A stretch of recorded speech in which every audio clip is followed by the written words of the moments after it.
Deep within the heart of an ancient, foreboding forest, there existed a sinister secret that was known to only a few. This is a tale of a cursed trial and a terrifying tradition that took place on every Halloween night, under the pale light of a full moon. For centuries, the small town of Wychwood had practiced this haunting ritual. On the night when the barrier between the living and the dead was at its thinnest, those who sought to prove their innocence or guilt were subjected to the dreaded trial of the hallowed woods. The woods themselves were an eerie sight on Halloween night, the ancient trees casting elongated shadows that seemed to stretch and twist like bony fingers. Locals believed the trees held the tormented souls of past trials, and the sinister murmurs that echoed through the woods were said to be the whispers of the wronged. This year, it was Sarah, a young woman falsely accused of a crime she did not commit, who found herself at the heart of this macabre tradition. Her accusers were relentless, and despite her pleas of innocence, the town's leaders had decreed that she must undergo the trial of the hallowed woods.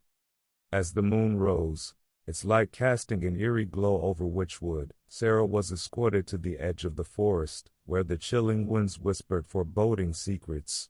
The townspeople watched with bated breath as she entered the woods, the twisted branches seeming to reach out to her like spectral hands. The trial itself was simple, yet terrifying. Sarah was blindfolded and led deeper into the woods. Her only guide was the eerie chanting of the town's elders, a haunting melody that echoed through the trees. As Sarah ventured deeper into the woods, the voices grew louder, each word dripping with dread and foreboding. The darkness was absolute, and she felt a paralyzing fear clutching at her heart. The voices seemed to come from all directions, as though the very trees themselves whispered accusations. Suddenly, the forest erupted with ethereal apparitions, the tormented souls of those who had undergone the trial in years past. They reached out to her, their ghostly fingers grazing her skin, their faces twisted in anguish. The ground beneath her feet seemed to shift and contort, as though the very earth itself was accusing her. Sarah's heart pounded in her chest as she stumbled through the haunted woods, her mind clouded with fear and uncertainty. The voices grew louder, more insistent, and it felt as though the very spirits of the woods were closing in around her. But then, just as she thought she could take no more, the voices abruptly fell silent, and the apparitions faded into the darkness.